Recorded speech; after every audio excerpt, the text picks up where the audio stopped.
vamos estar falando da misericórdia do Senhor da forma diferente.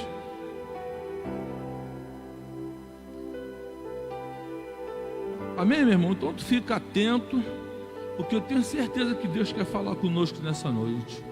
Amém? Queria que você abrisse sua Bíblia aí no livro de Isaías, capítulo 43, livro do profeta Isaías, capítulo 43, a partir do verso 22. Quem achou fala, achei. Pouca gente achou, mas tudo bem. Diz assim: contudo, não me tens invocado, ó Jacó, e de mim se cansaste, ó Israel. Não me trouxeste o gado miúdo do teu holocausto, nem me honraste com os teus sacrifícios. Não te dei trabalho com ofertas de manjares, nem te cansei com incensos. Não me compraste por dinheiro cana aromática, nem com gordura dos teus sacrifícios me satisfizeste, mas me deste trabalho com os teus pecados e me cansaste com as tuas iniquidades. Eu mesmo sou o que apago as tuas transgressões por amor de mim, e dos teus pecados não me lembro. Obrigado, Pedro.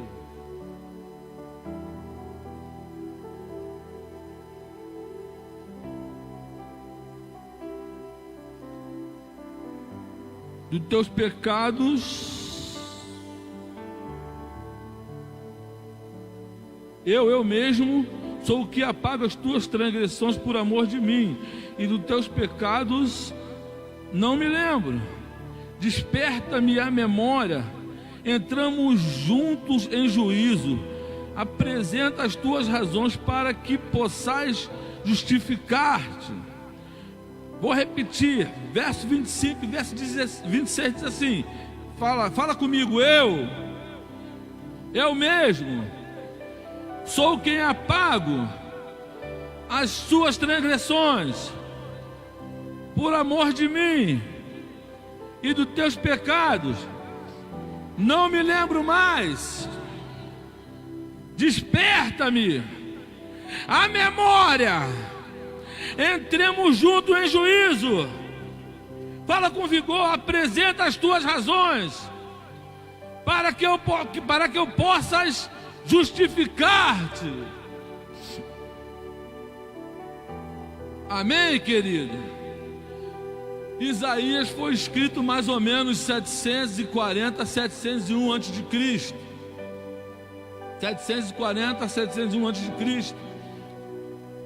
Agora a gente está diante de um texto que mostra a misericórdia de Deus, mas Deus ele começa falando aqui que o povo não invocava mais Ele. O povo não invocava mais Deus. O povo não invocava mais Deus. O Senhor está falando que o povo se cansou dele. Agora você imagina as pessoas não invocar mais a Deus nesses dias que estamos vivendo hoje, e as pessoas se cansar de Deus nos dias que estamos vivendo hoje. Vocês estão entendendo?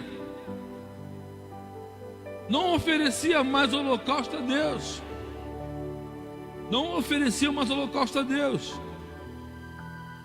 O sacrifício, nem pensar. Uma coisa puxava a outra. Se não fazia holocausto, não tinha sacrifício. Uma coisa puxava a outra. Nós estamos vendo aqui um texto que o povo estava bem. No verso 24, na parte final, Deus fala assim: mas me deste trabalho com os teus pecados, e me cansaste com as tuas iniquidades. Me cansaste com os teus pecados, me deste trabalho com os teus pecados, e me cansaste com as tuas iniquidades. Aí eu faço uma pergunta para você: até aonde nós, sequer podemos, medir até onde vai a longanimidade de Deus, até onde Deus está extenso para perdoar, para esperar que nós venhamos a consciência, venhamos mudar os nossos hábitos, os nossos costumes, parar de viver uma vida alavanteira, como diz o dito popular. Até quando será que a gente pode dizer que o fulano está assim, mas daqui a 3 meses Deus vai restaurar ele? Ou daqui a 3 meses Deus vai levar ele? Será que a gente pode tentar medir esse tempo, falar algo em relação a esse tempo? Nós sabemos que existe esse tempo. Existe ou não existe? Deus, ele é longânimo. E o texto está mostrando a forma que as pessoas viviam, como é que as pessoas estavam se relacionando com Deus. Força de expressão minha, porque não estava tendo relacionamento nenhum. Eles não clamavam a Deus, não honravam a Deus, não faziam mais sacrifício a Deus. Não é verdade? Então não existia relacionamento entre o povo e Deus. E Deus está falando. E Deus está falando. Mas podemos medir isso? Sim ou não? Nós olhamos para o dia de hoje e vemos que as mesmas coisas acontecem. Não acontece diferente. O que tem diferente é tecnologia, conforto, essas coisas. Mas a prática, ou deixar de praticar, é o que tem acontecido. A prática do pecado e deixar de praticar o culto a Deus. É o que nós temos assistido no dia de hoje. É o que temos assistido no dia de hoje. E estamos num ponto que, se o pastor Júlio subir aqui e for pregar contra pecado, os obreiros vão ter que fazer aquelas correntes igual a gente fazia no baile funk, quando chegava aquele MC famoso, para o pessoal não tocar, para o pastor Júlio ir embora para casa, que está arriscado quererem agredir o pastor fisicamente. Porque não pode falar de pecado, não pode falar o que está acontecendo de errado, o que Deus está revelando, Deus está trazendo às vistas. Então, a gente começa a ver isso. O tempo de Jesus para Isaías, 740, 700 anos atrás. Jesus para frente, vamos botar 2000 anos para frente. Mas a coisa está se perpetuando. A coisa está se perpetuando. A gente estava falando sobre doar, sobre entender. O autor, ele fala sobre o amor de Deus, que Deus, ele deu primeiro. Deus, ele deu, ele doou. E ponto final. Deus não, né, ele pegou lá o filho dele e doou. Ele não pensou 2 vezes. Ele falou: vou salvar a humanidade através do meu filho, sacrificar meu filho, vou sacrificar. E no entanto, a gente não quer sacrificar nada para servir a Deus. Nós não queremos fazer nada para servir a Deus. E não pode falar, que se falar eu fico muito chateado e vou embora para casa. E no verso 25 Deus fala: eu mesmo sou o que apago as tuas transgressões por amor de mim, e dos teus pecados não me lembro. Deus quer dar um renovo. Deus quer dar um recomeço. Vocês estão fazendo isso tudo, mas eu apago as transgressões, eu apago as iniquidades. Trazendo para hoje, a porta da graça ainda está aberta. A porta da graça ainda está aberta. O que isso quer dizer, pastor Mauro? Ainda há tempo de mudar. Ainda há esperança, Valdo. A porta da graça está aberta. A palavra diz que o sangue de Jesus nos purifica de todo pecado. É graça. É graça. Temos que entender isso. Temos que entender isso. Verso 26. Desperta-me a memória. Entremos junto em juízo. Apresenta as tuas razões para que possais justificar-te. Entra em juízo, mostra as tuas razões para que você possa justificar diante de Deus. E agora a gente vai começar a ver o que a gente tem feito, algumas coisas que nós temos feito no nosso dia a dia, que nós temos, de uma forma bem suave, irmãos, uma forma bem suave, que isso é reflexão. A palavra é reflexão hoje, né? Perante Deus, o que nós temos feito, perante Deus, o que nós temos feito. Aí eu falo, primeira coisa que nós temos feito, nós temos terceirizado aquilo que é para a gente fazer. Que é isso, pastor? Quando a situação vem, que te coloca diante daquilo ali, primeira coisa que você fala, pô, não dá para mim fazer. Não dá para mim fazer. Não, ó, e você indica outra pessoa, ó, o diácono Pedro, fala com o diácono Pedro. Fala com o diácono Hélio, fala com o evangelista Davi. Vai lá, fala com o Jeremias rapidinho, trabalha em casa. Já fala até da vida dos outros, ele trabalha em casa, vai lá, fala com o Jeremias rapidinho. A gente está terceirizando aquilo que veio as nossas mãos para fazer. Eclesiastes fala que tudo que vier à mão você faz. Tudo que vier à tua mão você faz conforme as tuas forças. Se é pouca, se é muito, não interessa, mas o que interessa é que você tem força. Aquilo que está sendo proposto você pode fazer, você é capaz, só que você não quer, você está terceirizando. Você está terceirizando. De repente você é novo, você é de meia idade, você já está no 60, vai estar aqui conosco aqui no culto das pérolas. Mas essa é a verdade. O que está vindo diante de você é porque você pode fazer. O que Deus tem colocado diante de você é para você fazer. É para você fazer, não adianta. Então começa por aí. Nós estamos terceirizando. Nós estamos vivendo no tempo dos juízes. Nós, no dia de hoje, eu estava preparando esse esboço, eu estava voando, eu falei, Senhor, Deus, é o tempo de juízes.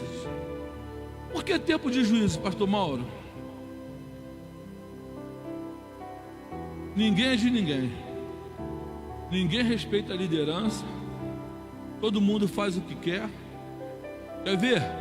Em Juízes 21, 25 diz assim: naqueles dias não havia rei em Israel, cada um fazia o que achava mais reto, mais correto, mais certo. Só que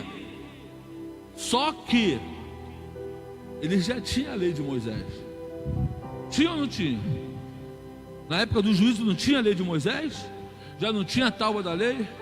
Deus já não tinha criado limite para o povo? Deus já não tinha criado preceito para o povo?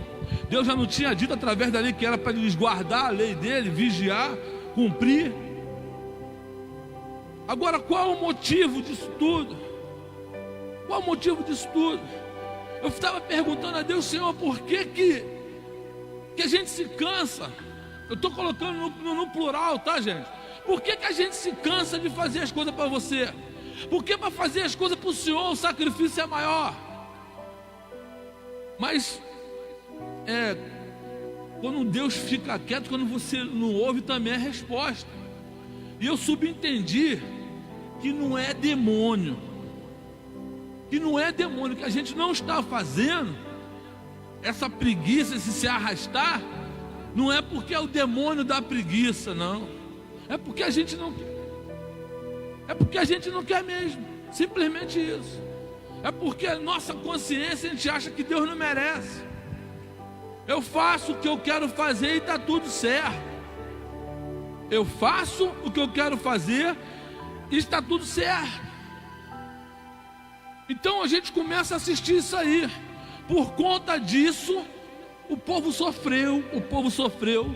Você conhece a passagem de Sansão, você conhece a passagem Gideão, você conhece a passagem de Jefté, você conhece a passagem dos juízes. E isso foi rolando, era 45 anos, o povo sofrendo, 30 anos, o povo sofrendo, nessa brincadeira, entra juiz, sai juiz, entra juiz, sai juiz, 400 anos o povo sofrendo, porque não queria obedecer a Deus, porque era o povo de Deus, era o povo escolhido por Deus, mas não queria fazer a vontade de Deus, não queria fazer a vontade de Deus. Agora você imagina um negócio desse, irmãos, na época que o pastor Mauro tocava a curimba, não tinha dia certo, tinha que ir lá cantar, tinha que ir lá bater, e a gente ia com o maior prazer, ia lá tocar, ia lá, comprava a galinha para matar, a gente ia fazer com o maior prazer. Aí você fala assim, mas o que vocês ganham em troca? Eu não sei. Está entendendo, pastora? A gente fazia aquele sacrifício, mas não sei. Não, porque tem que fazer. Não tinha explicação, não tem. Se você chegar, eu não tô arrebentando a religião, não, estou fazendo um comentário sóbrio. Se você perguntar, porque tem que fazer porque o santo mandou. Aí agora Deus fala, você não se mistura, porque se você misturar você vai pecar. Faça isso para você ser próspero, para a sua família crescer, para os seus negócios crescer. Deuteronômio 28 fala, você vai ser bendito onde quer que você vá, obedeça. Ou seja, eu tenho um objetivo. Deus está me recomendando algo que eu tenho que fazer, que é para o meu bem. E mesmo assim vem a dificuldade. Eu não posso fazer, não dá tempo, nunca tem tempo. Aí o pastor ora para vir um desemprego para o irmão Teté, esse pastor está aqui amaldiçoando a igreja. Irmão, olha a tua vida. Eu estou vendo pessoas se esticando para fazer. Pessoas estão no limite, mas elas estão se esticando para fazer. Eu estou vendo o coração dessas pessoas para alcançar, para conseguir. Eu estou vendo isso.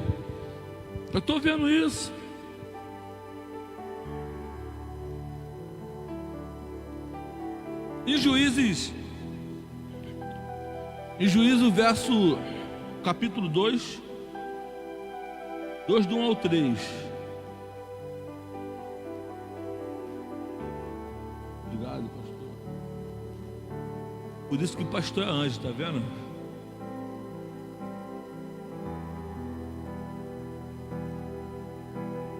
No livro de Juízes, do 1 ao 3, diz assim: subiu o anjo do Senhor a Gilgal, a Boquim, e disse: do Egito vos vi subir e vos trouxe a terra que, sob juramento, havia prometido a vossos pais. Eu disse: nunca invalidarei a minha aliança convosco. Vós, porém, não fareis aliança com os moradores dessa terra. Antes, derribais os seus altares. Contudo, não obedeceste a minha voz. O que é que vocês fizeste? O que é que vocês fizeste?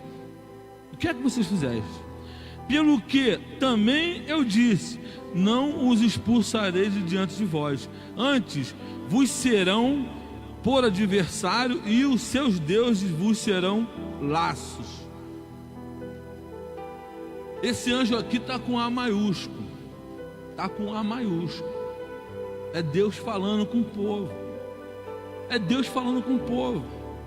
Deus fala, essa geração aqui não foi a geração que saiu do Egito, não. Já foi a descendência. Esse aqui foram aqueles que saíram do deserto, que cresceram no deserto, que viram as roupas crescendo no corpo, que viram o maná descendo. São esses aqui que viram esses milagres. Esses aqui que eles estavam sobre a tutela de Josué. Nesse momento aqui, Josué ainda está vivo, está velho, mas ainda está vivo. E Deus vai e traz essa palavra para eles.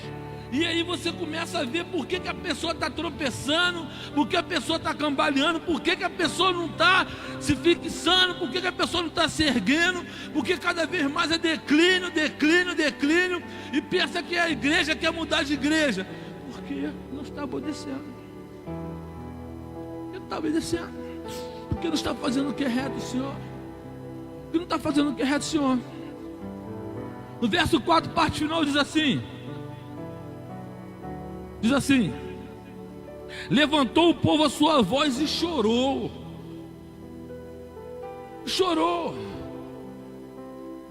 Quando eles ouvem a palavra do anjo do Senhor, eles fazem uma reflexão, e ele levanta a voz e ele chora. Dá para a gente entender no texto de uma forma nítida que houve um arrependimento. Mas isso é em Juízes, ainda não tinha rei, mas nós já estamos lá em Isaías. E o texto começa, você vai ver, vai falando, você vai vendo que o tempo está passando, as coisas estão se repetindo, e a pergunta é: por que isso está se repetindo, se a gente já sabe o caminho, se a gente já sabe o que fazer? A gente já sabe o que fazer, irmão. Não precisa ninguém te ensinar, irmão. Está na Bíblia aqui, nós temos autoridade, nós temos liderança para estar nos orientando, para estar nos tirando dúvida. Então não tem um porquê eu passar por determinado tipo de coisa. Não tem, irmão. Eu estou vendo pessoas nesse meio tempo, nesse meio mar revolto, Deus transformando vida na nossa igreja. Pessoas sendo restauradas, pessoas se esforçando para viver a palavra de Deus. Mas eu quero te falar uma coisa, irmão. De repente, você está medindo a tua vida espiritual pelo que você ganha, pela sua conta bancária, pelo carro que você tem na garagem, pelos imóveis que você tem, que eu não sei. De repente você está medindo a tua vida espiritual em relação a isso. Mas eu quero te dizer uma coisa: lá em Brasília está cheio de gente que tem conta, não tem nem banco no Brasil, é lá fora. Tem dinheiro de montão. Eu não estou falando que o que você conquistou é da forma que eles conquistaram, não. Mas estou dando um exemplo que isso não está medindo a tua espiritualidade, não. Isso não quer dizer que você está fazendo o que é certo, que é correto, não. Não quer dizer, não. Vamos se atentar, porque o juízo vai vir. O juízo vai vir, o juízo está aí. Eu estava conversando com o evangelista Roja, um gerente da empresa que eu trabalhei. Ele tinha uma religião lá que ele não falava qual era a religião dele, né? Ele criticava dos outros, mas não falava qual era dele. Aí ele falava que Jesus era mestre. Toda vez que a humanidade está demais, o mestre, ele vem para acertar. Aí vem juízo, vem isso, vem aquilo outro, coisa e tal. E ele citou textos bíblicos que isso aconteceu. O que ele está falando não é verdade, mas que a terra estava cheia de iniquidade, veio o dilúvio, é verdade. É mentira ou não é? Que a iniquidade estava demais no povo de Deus, que eles foram levados a cativo, é verdade, não é verdade? E agora nós estamos vivendo um cenário de uma política mundial onde todo mundo vai ser escravizado. Um cenário mundial que o mundo todo vai ser escravizado, ou pelo menos quase o mundo todo. Vai existir resistência. Não é uma coisa típica do Brasil. Sabe por quê? Porque a palavra de Deus está se cumprindo. A palavra de Deus está se cumprindo. E como é que nós vamos estar diante dessa situação? Como é que vamos estar? Eu estou falando para você entender. Deus, ele fala na passagem: apresenta as tuas obras, apresenta. Deus, ele fala, Isaías 43, Deus fala: desperta-te a memória, entremos em juízo, entremos juntos em juízo, apresenta a tua razão para que eu possais justificar. Aí eu começo a ver, e Isaías 38 fala sobre a doença de Ezequias, que eu gosto muito dessa passagem, e a palavra vai dizer que Ezequias, deixa eu ler aqui para ficar melhor, Isaías 38, vamos lá rapidinho, diz assim: naqueles dias, Ezequias adoeceu de uma enfermidade mortal. Veio ter com ele o profeta Isaías, filho de Amós. Ele disse: assim diz o Senhor, põe em ordem a tua casa, porque morrerás e não viverás. Então virou Ezequias o rosto para a parede e orou ao Senhor, e disse: lembra-te, Senhor, peço-te que andei diante de ti com fidelidade, com inteireza de coração, e fiz o que era reto aos teus olhos. E chorou muitíssimo. E chorou muitíssimo. E aí Isaías mete o pé, Ezequias faz a oração. E Ezequias fala assim: Senhor, o Senhor lembra? Eu sempre fui reto, andei na tua presença. Aí Deus fala assim: não tem como, eu vou ter que dar uma oportunidade para ele. Vou ter que dar uma oportunidade para ele, porque o que ele está falando é verdade. O que ele está falando é a verdade. O que ele está falando é verdade. Eu não estou dizendo que nós temos que, a nível de salvação, obras para salvação. Não estou falando isso. Entenda bem. Estou falando que Ezequias fez algo que mudou a sentença de Deus sobre ele. Isso é o que eu estou falando. Em Efésios 2, do 8 ao 10, diz assim: porque pela graça sois salvos, mediante a fé. Isto não vem de nós, de vós, é dom de Deus, não de obras, para que ninguém se glorie. Pois somos feitura dele, criados em Cristo Jesus para as boas obras, as quais Deus de antemão preparou para que andássemos nela. Eu não estou falando que a obra de Ezequias salvou ele. Eu estou falando da vida que ele vivia, o que ele colocou diante de Deus. E essa fala dele, o que ele vivia, mudou a sentença dele. Ele ia morrer, já não vai morrer mais. Você conhece a passagem: eu vou te dar mais 15 anos de vida, eu vou dar um sinal para você ver que é o que eu estou falando, as coisas aconteceram. Quem está entendendo?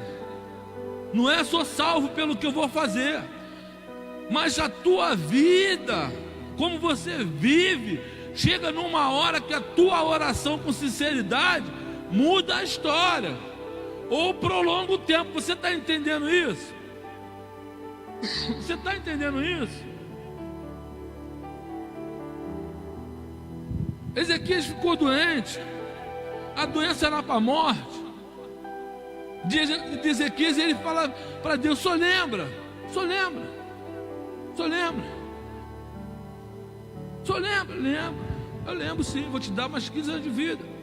Agora, o que Ezequias fez? Vamos falar de uma forma bem curta para a gente entender, tá? Ezequias, quando ele assume aos 25 anos de idade, ele chama o sacerdote e fala assim: ó, vocês têm que se santificar, vocês têm que se purificar, porque a idolatria estava demais na casa de Deus, tinha virado uma bagunça. E Ezequias, eu vou arrumar a casa de Deus, tem o passo a passo. O primeiro passo, eu vou chamar aqueles que foram levantados por Deus para cuidar da coisa de Deus, vou mandar esses caras se acertar, esses caras se purificar. E depois disso, Ezequias vai e fala: agora vamos purificar o templo do Senhor, os utensílios do templo do Senhor. E eles vão lá e vão purificar aquilo.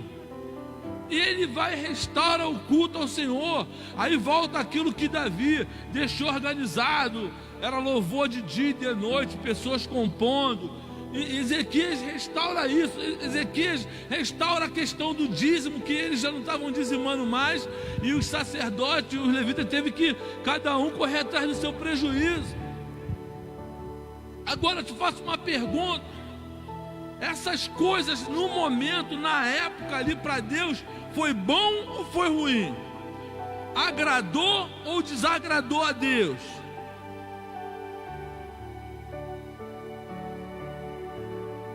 Ele fez. Vou fazer o que Deus ordenou, vai ser do jeito que Deus quer. Lá na frente, ele tem um crédito com Deus, porque eu andei lá, eu fiz. Não estou falando de salvação, mas eu fiz. Senhor, o Senhor sabe que eu sempre tive diante de você. O Senhor sabe o que eu tenho feito. O Senhor sabe que eu sempre andei na tua presença. Em 2 Reis 18:5 diz assim: confiou no Senhor, Deus de Israel, de maneira que depois dele não houve semelhante entre todos os reis de Judá, nem entre os que foram antes dele. Além disso tudo, ele confiou no Senhor de olhos fechados. Você vai continuar lendo o texto, você vai ver que ele desafiou o rei da Síria, você vai ver que ele venceu batalha. Por quê? Porque ele pegou o que estava errado, colocou certo do jeito que Deus queria, e ele confiava em Deus. Nós sabemos o que é certo, estamos vendo o que está errado, e não somos obrigados a conviver com isso. Nós temos que se juntar no certo para fazer a vontade de Deus. Temos que se juntar no certo para fazer a vontade de Deus. É simples assim. Eu fico imaginando, nesse tempo aqui, como é que ficou a oposição em relação a Ezequias. Como é que ficou a oposição? Como é que ficou? Neemias, ele vai para Jerusalém, ele vai refazer os muros, vai refazer as portas. E ele chega lá, ele começa a ver uma porção de coisas que não agradava a Deus, ele começa a botar coisa nos eixos. E daqui a pouco estão armando cilada para pegar Neemias. Vamos mandar ele descer. Quando a gente descer, a gente pega ele. Quando você se posiciona para fazer o que é certo, vão se levantar. É simples assim, vão se levantar. Mas a questão é, você confia em Deus o suficiente? Você confia em Deus? Sabe por causa de quê, irmão? Porque a gente tem mania de ser defensivo. A gente tem mania de ser defensivo. A gente, se eu fizer isso, vai acontecer a possibilidade, mas a tendência é acontecer isso, se eu me posicionar dessa forma. Mas eu estou fazendo a vontade de Deus. Para que Deus te chamou? Para que Deus te chamou, irmão? Para que você chorou? Aquela vontade de chorar era o Espírito Santo agindo em você ali, te sacudindo em você, para te falar: eu estou aqui, ó, você é minha morada. Para que Deus te chamou? Ó, eu vou meter a cara. Vou meter a cara. Eu vou apanhar, mas é com Deus. Eu vou pegar, vou tirar a capa e vou falar: Senhor, está aqui, ó. Está aqui a marca dos açoites. Eu fui porque era reto ao Senhor. Eu falei porque era reto ao Senhor. Eu fiz porque agradava ao Senhor. O Evangelho fala que quem é amigo do mundo é inimigo de Deus, meu irmão. Quem é amigo do mundo é inimigo de Deus. E ponto final. Não existe simpatizante. Ou é do mundo ou é de Deus. Nós estamos vivendo as últimas horas. Eu tenho um livro lá de evangelismo que a capa é um cronômetro quase fechando 0 horas. Ou seja, o tempo é curto. Do reino de Book, o tempo é curto. E o tempo é curto mesmo. 2 semanas atrás faleceu uma menina que eu conheci menor do que a Sarinha. É filha do meu compadre. Menina jovem, brincalhona, sorridente, obediente. Casou, mãe de 2 filhos, do nada. A dor de cabeça. Pai, vou deitar um pouquinho, estou com dor de cabeça. Aliás, foi pro médico, bateram lá, a chapa lá, mandaram embora. Pai, eu vou deitar um pouquinho. Deita lá, minha filha. Que ela morava perto da casa do pai. Daqui a pouco vem a netinha: eu acho que minha mãe está passando mal. Chega lá, está tendo convulsão. Corre pro médico. E a menina vem a óbito. 30 anos deixou um casal de filho novo. Ou seja, o tempo está curto. O tempo está curto.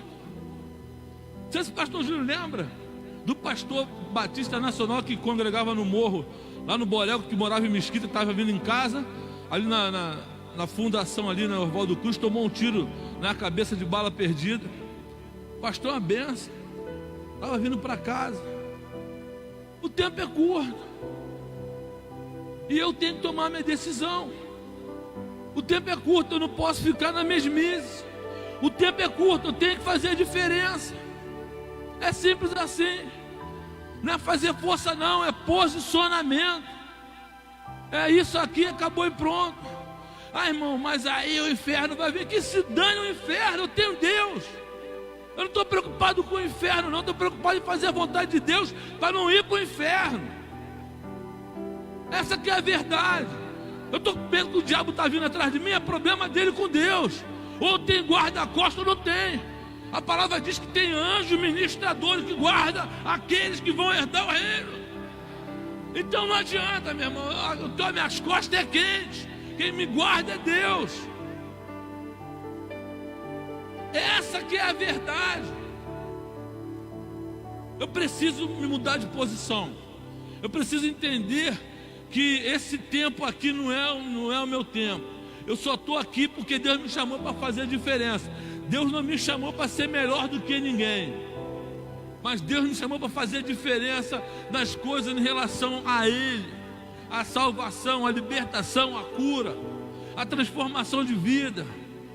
Saiba você que eu ainda estou sendo transformado. Cada dia que passa é uma transformação. Cada dia que passa é uma novidade de Deus para a minha vida. Hoje eu cheguei feliz aqui na escola, porque Deus falou comigo. Deus falou comigo, irmão. Sabe por que eu estou muito feliz? Eu não estou feliz, estou muito feliz. Porque Deus, eu não ouço Deus como vocês ouvem. Mas quando Deus fala comigo, eu ouço a voz dele e o negócio acontece. Por isso que eu estou feliz, porque Ele falou, vai acontecer. Ele vai mudar as circunstâncias, não tenho dúvida. Diminuiu o estresse, diminuiu a tensão, porque eu ouvi a voz do Pai. Segura a onda aí, negão, segura a onda. Você está muito nervoso, fica frio aí. Deixa comigo. Deixa comigo. Tá calmo. E é o que eu vou fazer, eu vou obedecer. Eu vou obedecer. Eu vou obedecer.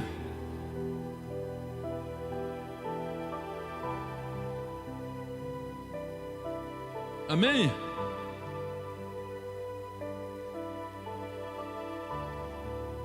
No verso 6 de 18, de 2 Reis 18, 6 fala assim: porque apegou-se ao Senhor, não deixou de segui-lo e guardou os mandamentos que o Senhor ordenara a Moisés. Está vendo como é que as coisas é? Hein? Mas tem um detalhe importante nisso. Ele fez isso tudo, ele seguiu, ele organizou. Mas como é que estava a casa de Ezequias? Olha o mistério aí. O cara restaurou o templo, o cara purificou, o cara deu um direcionamento ao povo. Você vai ler o Reis falando a passagem de Ezequias, eles estabelecem, o povo prosperou porque o povo voltou a entregar dízimo, voltou a ofertar, tiveram que fazer celeiros sobressalentes para guardar mantimentos, cereais. E fala aqui, ó,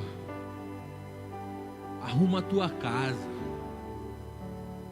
arruma a tua casa. Irmãos, vamos especular o que devia estar acontecendo na casa de Ezequias. No templo estava tudo certo, porque ele purificou, mandou o pessoal se santificar, ele restabeleceu o culto, como eu falei, o povo prosperou. Mas e a casa de Ezequias? E a casa do pastor Mauro na rua Bahia, número 10? Como é que está? Como é que está?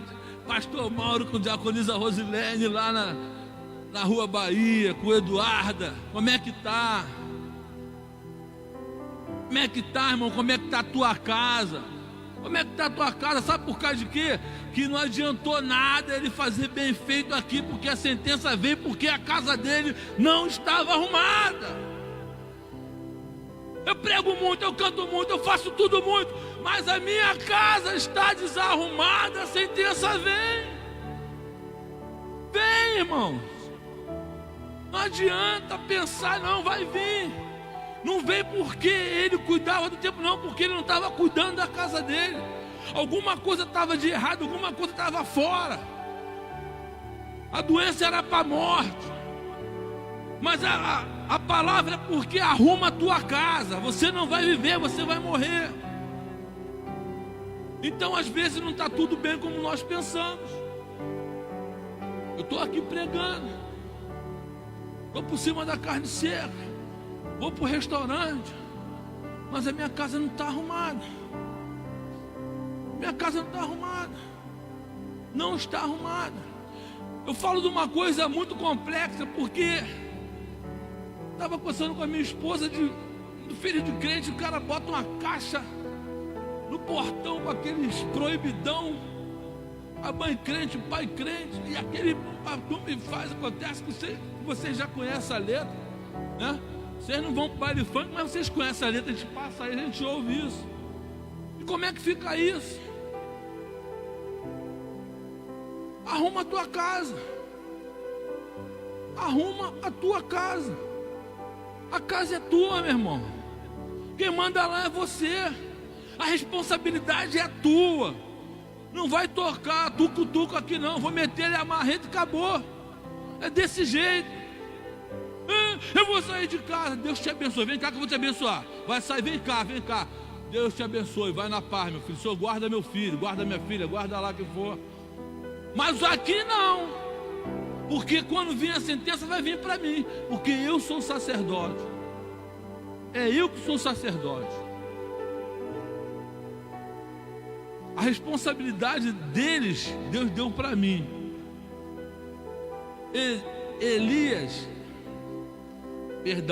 Eli morreu porque não corrigiu os filhos.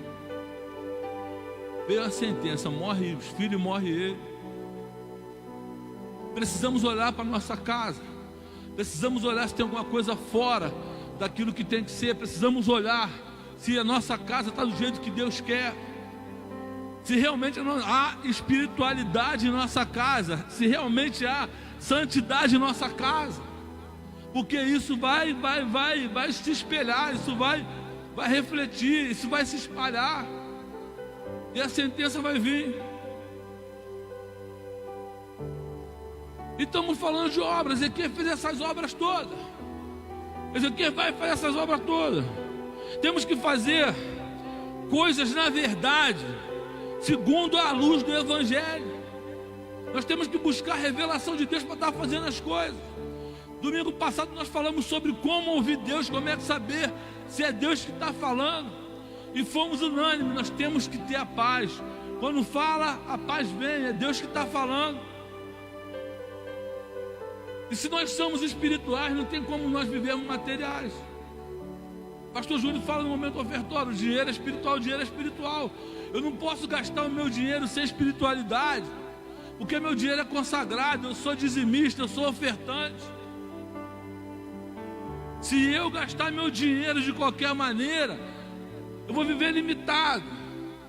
Você lembra da passagem da multiplicação do pão que Jesus manda recolher o que sobrou? Você lembra? Todo mundo comeu, todo mundo ficou saciado, mas o que sobrou traz aqui, não desperdiça. O que sobrou traz, não desperdiça. Temos que viver em cima dessa revelação. Isso vai fazer com que a gente faça as obras que agradam a Deus. Assim como Ezequiel, no tempo dele, ele restaurou o culto, trouxe a luz para o povo. Trouxe a luz para o povo voltou a desfrutar da presença de Deus, da glória de Deus. Assim somos nós. Em Mateus 25, do 35 em diante, Deus fala: tive fome, me deste de comer, tive sede, me deste de beber, tive nu, me vestisse, tive preso, foi me visitar. Obra. Mas, Senhor, quando nós fizemos essas coisas, quando fizeram meus pequenininhos, quando fizeram a esses pequeninos, quando você faz a obra de Deus, você está atingindo a Jesus diretamente, porque a igreja foi chamada para isso. É o chamado principal da igreja? Não. Não. O chamado principal da igreja é pregar o evangelho. Mas quando prego o evangelho, essas coisas acontecem. Não tem como eu falar de Deus e não fazer essas coisas. Não tem como. Amém? Nós estamos caminhando para o final. Por mais que a gente faça, irmãos, semana retrasada eu agradeci o diácono Rubens, ele e o irmão Luciano ficaram sozinhos ali. E o diácono Rubens falou para mim que ia acabar cedo. Acabou 3 horas da tarde e só tomaram café. Falei, Rubão, ele, pensei que ia acabar cedo, mas a massa não estava colando. Fizeram um jejum ali, estavam precisando de jejum, né, Rubens? Estavam precisando fazer um jejum, né? Fizeram um jejum. Então, assim, tem coisas que a gente pode fazer, a gente vai fazendo. Tem coisa que a gente pode dar, nós vamos dando. Mas a obra do Senhor Jesus é a todas as obras. Porque Ele se fez pecador por nós. Você está entendendo? Ele encarou lá o madeiro por nós, Ele se fez maldição. Ele encarou lá a 40 menos 1. Ele carregou a cruz que não era dele. Ele tomou as cuspidas que não era para ele. Você está entendendo? Por isso que Jesus fala que nós temos que dar fruto, nosso fruto tem que permanecer. Temos que dar fruto, o fruto tem que permanecer. Não tinha necessidade de nada disso. Ele fez por amor, ele não era obrigado.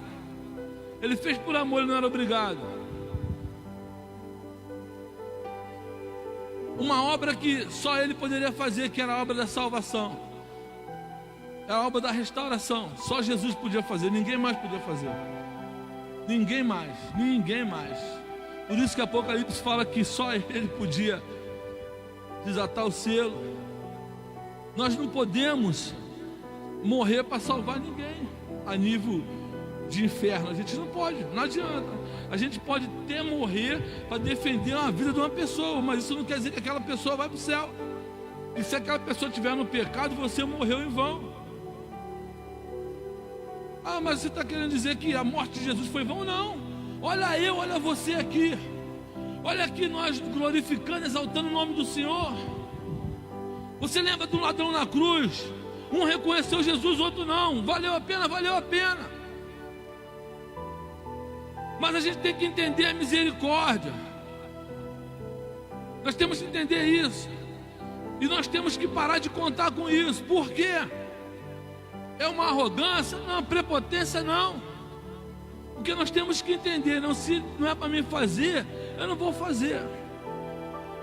João, ele fala que aquele que é nascido de novo não tem prazer no pecado. Aquele que é nascido de novo e não tem prazer no pecado, o maligno não lhe toca. O fato de eu pecar, de eu errar, não quer dizer que eu tenho que estar fazendo isso, porque ainda há graça, ainda há misericórdia. Paulo, em Romanos 5, ele fala sobre a graça, ele fala sobre o pecado, a abundância da graça, mas no 6 ele fala para a gente não pecar mais, para a graça ser mais abundante. Nós não devemos pecar para a graça ser mais abundante, não. Nós temos que buscar a perfeição em Cristo Jesus. A gente fala, o que a gente fala, a gente ouve. Isso vai reagindo no nosso espírito. Então, eu estou falando algo, pastor Júlio, que está sempre crendo uma possibilidade de eu estar errando. Você está entendendo? O que eu estou falando é algo que vai estar sempre criando uma possibilidade de eu estar errando. Ah, mas isso é fato. É fato, mas por que eu tenho que alimentar o meu espírito com isso? Por que eu não falo algo que vai alimentar um caminho de retidão, um caminho onde eu tenho um ajudador, onde eu tenho um paracleto, onde tenho o Espírito Santo para me ajudar em todas as coisas, e vou vivendo? Por que eu não alimento a minha alma com isso? Eu vou alimentar não, porque é raio humano. Não, o único que não pecou foi Jesus. A gente sabe todos os textos que justificam o pecado. A gente vai alimentando a nossa alma. Vai alimentando essa alma. E o pior é que isso vai virando costume. Isso vai ficando corriqueiro. A gente vai acostumando, começa a não ver problema nisso. A gente não começa a ver problema nisso. Eu estava ouvindo o cara falar sobre o culto das igrejas de hoje. É uma coisa interessante mesmo. Se não for do meu jeito, eu não vou. Se não cantar dizendo que eu não vou ouvir, eu vou sair. Se a pregação não for do pastor Júlio, eu não. Tá, quem vai pregar hoje? Vou lá no. Pastor Mauro, não vou hoje não. Quem é que vai pregar? Diácono Hélio? Ah, vou lá, que Diácono Hélio. Fogo desce, já pega no microfone. Já tu começa a ver a labareda de fogo. Tu vê que fica, o céu desce, o fogo, o negócio. Meu irmão, ele dá um salto ali que estremece tudo. Se não for o Diácono Hélio, então eu não vou. Se não for o pastor Júlio, eu não vou. Se não for o Valdo, eu não vou. Eu só canto se o Valdo for solar. Se o Valdo não tiver com a guitarra, eu não canto. Não serve outra pessoa. Mas o culto é para Deus. O culto é para Deus. O culto é para honrar a Deus. O culto é para a gente ter comunhão, para a gente se abraçar, para a gente buscar Deus junto.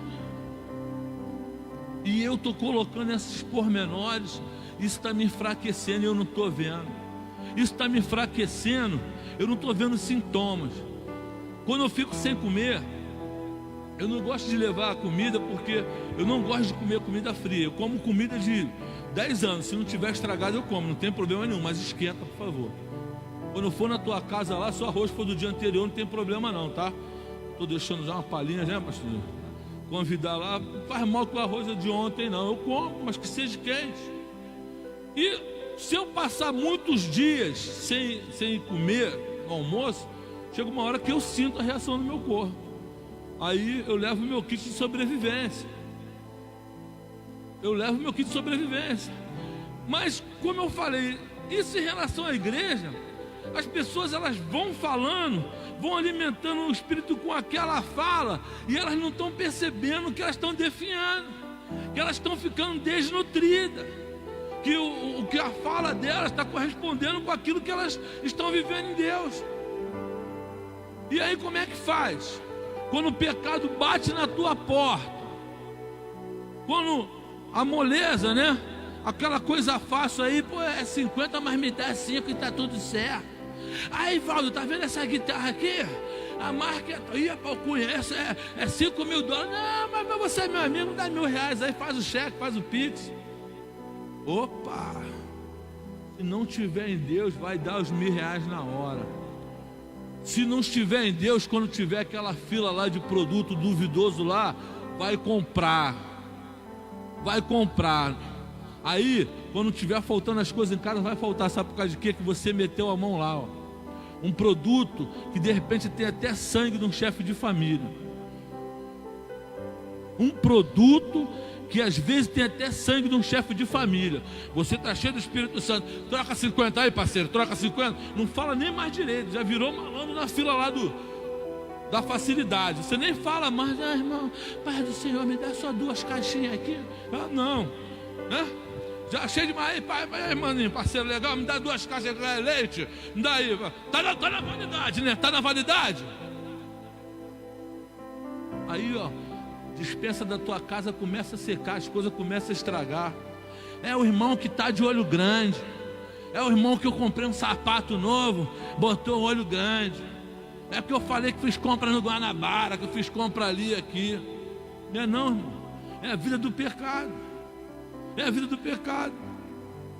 Agora, para fechar aqui, estou fechando aqui. No verso 26, desperta minha memória, entremos juntos em juízo, apresenta as tuas razões para que eu possa justificar-te. Sabe o que Deus está falando aqui, meu amigo? Sabe o que Deus está falando aqui, Vanessa Davi? Sabe, Valdo, o que Deus está falando aqui? Vamos para a justiça. Vamos para a justiça. Deus está falando isso aqui. Vamos para a justiça para ver se você tem razão. Vamos para a justiça para ver se a causa é ganha para você. A coisa é mais profunda do que a gente está imaginando. O juízo que Deus está falando é esse. Vamos lá ver se você tem razão. Se você tem algo ao teu favor para me interceder, para me te livrar, para me te salvar. Vamos lá, vamos ver o que você tem feito. Se na hora da angústia, da agonia, minha mão pode te livrar da situação, vamos lá ver. A coisa é muito mais profunda. A coisa é muito mais profunda, meu irmão. Nós temos que parar e temos que refletir. A misericórdia de Deus está aí. Mas a misericórdia de Deus não está aí para a gente sermos errados. A misericórdia de Deus não está aí para a gente estar errando sempre, a gente está fazendo errado, a gente está incentivando o errado. A misericórdia de Deus está aí porque a gente não consegue. Existe a humanidade, para isso a misericórdia de Deus está aí. Mas o Espírito Santo também está aí. E Ele habita em mim e habita em você. Nas nossas forças, Valdo, a gente não consegue. Mas com o Espírito Santo a gente consegue. Ele faz toda a diferença. Basta a gente reconhecer. Amém? Pastor Júlio, aplauda o Senhor.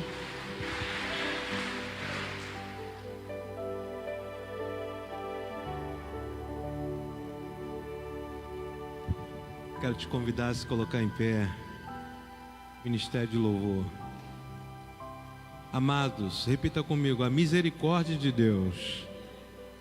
De novo, a misericórdia de Deus